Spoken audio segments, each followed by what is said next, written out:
सारी मशीनों का नंबर होगा जिसकी एफएलसी हो गई और चुनाव में वही मशीनें यूज होगी। ठीक है, हमारा दूसरा कोई मशीन किसी प्रयोजन के लिए, कई बार कंफ्यूजन हो जाता है। मान लीजिए हमारी मशीनें जा रही है और बाद में आपको हम ये भी दूसरा एक और लिस्ट बता दें कि ये मशीनें हमारी ट्रेनिंग में जाएगी, ये मशीनें हमारा बूथ पे जाएगा। तो अगला जब आप देखिएगा कभी हमारा ट्रेनिंग में जा रहा है मशीन देने के लिए, कहीं 50 को हम भेजे हुए हैं, तो कई बार कंफ्यूजन में लोग उसको देखिए ये जा रहा है, अगर आपको हम भैया पहले ही लिस्ट दे देंगे कि देख लीजिए ये ट्रेनिंग वाला है ना, ट्रेनिंग में जाएगा, ये बाहर घूम सकता है जो, और जिसको हम लोग चिन्हित कर देंगे कि ये रहा, ये जाएगा बूथ पर,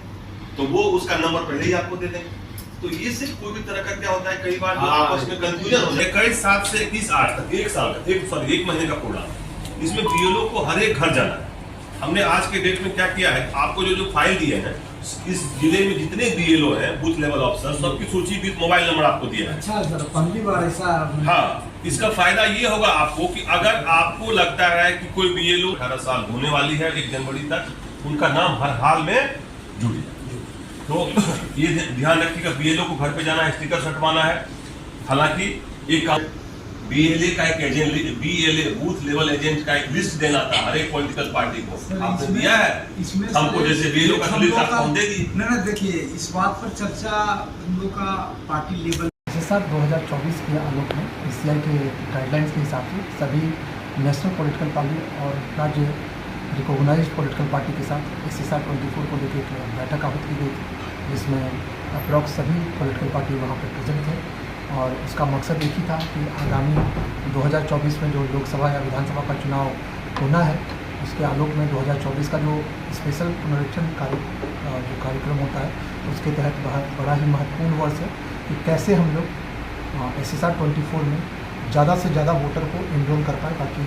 हमारे लोकतंत्र का जो मेन मकसद होता है कि कैसे हर वो लोग जो पात्रता रखते हैं, चाहे वो महिला हो, पुरुष हो या ट्रांसजेंडर हो, कैसे अपने मतों का प्रयोग करके लोकतंत्र के प्रतिनिधियों का चुनाव कर सकें। तो उसके आलोक में हर साल SSR 2023 या SSR 2024 जो आने वाले वर्ष में होगा, उसके आलोक समयबद्ध तरीके में जो समय सारणी होता है कि कब से कब हाउस टू हाउस सर्वे होगा, कब उसके बाद हम लोग रेशनलाइजेशन या पोलिंग बूथ बढ़ाने का क्रियाक्रम करेंगे, या फिर कैसे हम लोग जब एक बार सभी फॉर्म 6, 7, 8 के लोग अप्लाई कर देते हैं, तो कैसे उसमें हम लोग ऑब्जेक्शन मांगते हैं लोगों से समयबद्ध तरीके से, ऑब्जेक्शन के बाद कैसे हम लोग ड्राफ्ट रूल पब्लिश करते हैं, और फिर 2024 के आलोक में हम लोग 5 जनवरी 2024 को हम लोग फाइनल ड्राफ्ट का फाइनल पब्लिकेशन करते हैं, जिसके बाद अगर लोकसभा चुनाव अगर आने वाले दिनों में होगा, उसके बाद तो वही मेन लिस्ट होगा, फाइनल पब्लिकेशन होगा, जिसके आलोक में लोकसभा का चुनाव होगा और हर वो लोग जो उस इलेक्टोरल रोल में नाम रजिस्टर्ड होंगे वो वोट देने के अधिकारी होंगे। तो इसी को लेकर सभी पॉलिटिकल पार्टी से ये भी समीक्षा की गई और पूछताछ किया गया, और साथ में उनसे एडवाइस और सलाह भी दी गई कैसे हम लोग SSR 24 में कैसे और सुदृढ़ कर सकते, कैसे जो गैप है इलेक्टोरल पॉपुलेशन रेशियो का या फिर जेंडर रेशियो का, कैसे हम लोग उसको और सुनिश्चित करें। साथ ही साथ सभी पॉलिटिकल पार्टी से रिक्वेस्ट किया जाए कि उनका एक बूथ लेवल एजेंट होता है, जो कि हम लोग BLO के समानांतर में उनका सहयोग और समन्वय करके कैसे ज़्यादा से ज़्यादा छूटे हुए लोगों को हम लोग इनरोल कर पाएँ। साथ ही साथ कैसे हर वो वोटर कि कैसे अप्लाई करना है अपने वोटर ID बनाने के लिए, साथ ही कैसे लोग जो शिफ्ट हो गए वो कैसे अप्लाई कर सकते हैं, वैसे लोग जो मृत हो गए हैं उनके परिवार से या फिर BLA के माध्यम से अगर हमें पता चल जाता है तो उसको वेरीफाई करके हम लोग उन नामों को डिलीशन कर सकते हैं। साथ ही साथ सभी पॉलिटिकल पार्टी को यही बताया गया कि 1950 जो एक नंबर है, टोल फ्री नंबर है, जिसपे चुनाव संबंधी या वोटर ID संबंधी वो हर वो जानकारी प्राप्त कर सकते हैं, जिसकी सुबह 9 बजे से रात को 9 बजे तक वो फंक्शनल रहता है, और उस पर कॉल करके हर वो जानकारी जाना जा सकता है। उसी तरह इलेक्शन कमीशन के बहुत सारे ऐसे जो पोर्टल बनाए गए हैं, चाहे वो वोटर हेल्पलाइन ऐप हो, चाहे NVS के पोर्टल पे हो, गरदा ऐप हो, उस माध्यम से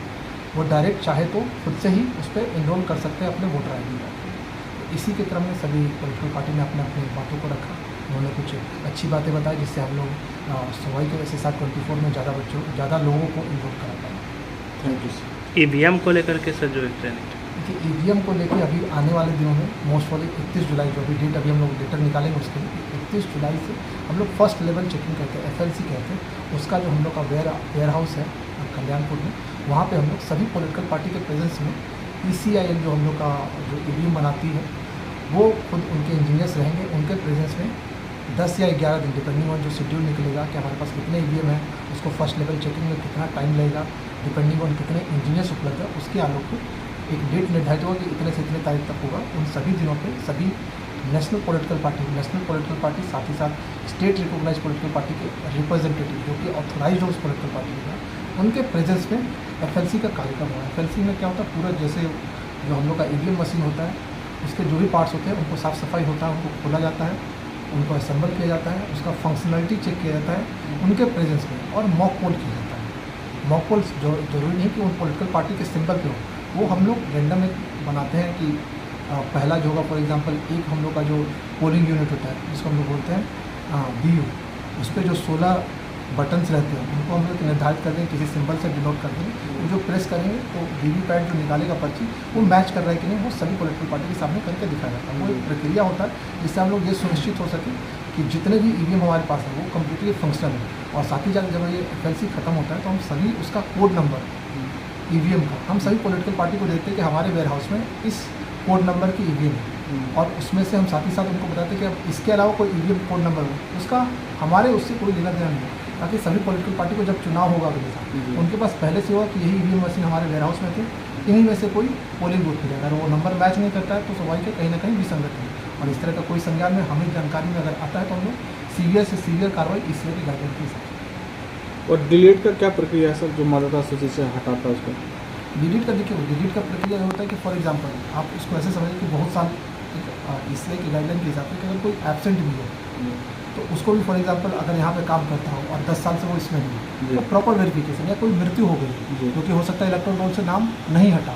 तो अगर मान लो कोई मृत्यु होगी तो डेथ सर्टिफिकेट के हिसाब से ही उसको हम लोग डिलीट कर सकते हैं। बिना डेथ सर्टिफिकेट किसी के वर्बल कम्युनिकेशन पे नहीं हो सकता। तो PCI ने कंपल्सरी कर दिया है कि अगर किसी को मृत्यु के कारण अगर किसी को हटाना है इलेक्टोरल रोल से तो बाकायदा उसका डेथ सर्टिफिकेट लेकर ही डेथ सर्टिफिकेट को अपलोड करके उसको डिलीट किया जाए। वोट बहिष्कार को प्रॉपर वे देखिए, वोट बहिष्कार का तो अभी चूँकि SSR 24 का था, उसकी अलग से समीक्षा होगी कि कहाँ पे वोट बहिष्कार पिछली बार हुआ था, किन बूथों पे कम वोटिंग हुआ था, उसका क्या कारण था, क्या कोई ऐसा डेवलपमेंट इशू था जिसको हम लोग ठीक करके या करके उनका वोटों को हम लोग वहाँ के लोगों को हम लोग पार्टिसिपेट करने के मोटिव। ये मीटिंग केवल और केवल SSR 24 से संबंधित है, जिससे सभी पॉलिटिकल पार्टी के द्वारा बोला गया था। आपने जो बोला अभी उसमें सुरेश जी जो पूर्व मंत्री रहे उनके द्वारा फैक्टर उठाए थे, वो हम लोगों ने नोट डाउन कर लिया। वो अलग से समीक्षा होगी कि कहाँ पे वोटिंग % कम था या 0 था, उसको हम लोग फॉलोअप करके वहाँ पे जो इश्यूज़ है उसको रिजॉल्व करेंगे। स्वाभाविक है, इसलिए बस एक ही चीज़ चाहती है कि कैसे लोकतंत्र को मजबूत करें। लोकतंत्र मजबूत करने का एक ही तरीका है कि कैसे उसके 100% पात्र वोटर इलेक्शन की प्रक्रिया में पार्टिसिपेट करें और एक सुदृढ़ सक्षम जनप्रतिनिधि को चुने जो कि आने वाले वर्षों में डिस्ट्रिक्ट राज्य देश का सही रूप से पॉलिसी या लेजिस्लेशन